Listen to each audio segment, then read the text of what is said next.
For this lesson, we're going to talk about how to get the GameSDK project off of the marketplace and then get it into your own project so that you can build with it and you can get these crisis assets or the mechanics as well that people know. So let's go to the marketplace first, and we'll notice right away that we want the Cryengine GameSDK sample project. Let's go ahead and type in GameSDK in case it's not there.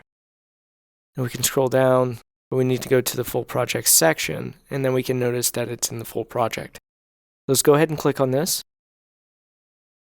And we'll go ahead and add it to the cart.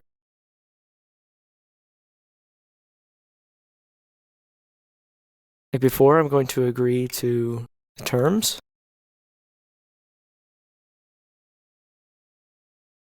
And the purchase has been completed.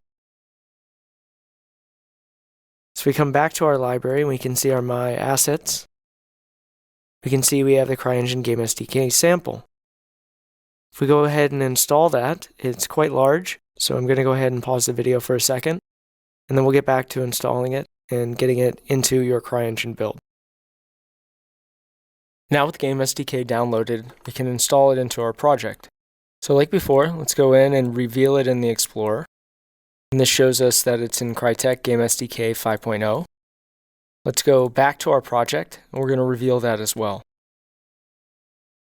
So with this, we notice that we can pretty much pull the GameSDK project in, and you'll notice that it has similar files such as batch and the config. So if you don't want to overwrite your old ones, you can go into new. We'll call this backup.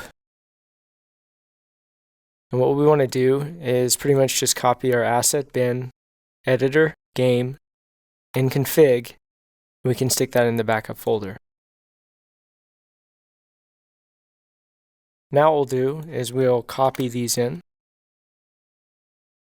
It may take a second because, as we said before, it's about 4.2 gigabytes, which is quite large. With everything now inside of the directory, what we can do is go into our launcher again and launch the project.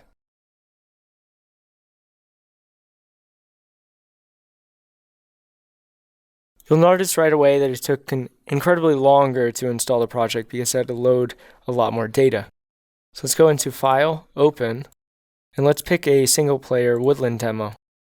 So double-clicking this, which is a new configuration inside of the project.config file, which has given you access to these sample assets that have been available previously. First is the forest level in the free SDK, and now with Woodlands in since the EAAS build, which is the Steam version. So now we've come inside of the Steam version, or the Steam Woodlands that we've downloaded and configured, and you'll notice that we have access to all of these assets, and we also have access to a large amount of entities that come shipped, because this is basically the Crysis 3 framework, and also somewhat the Rise framework from past.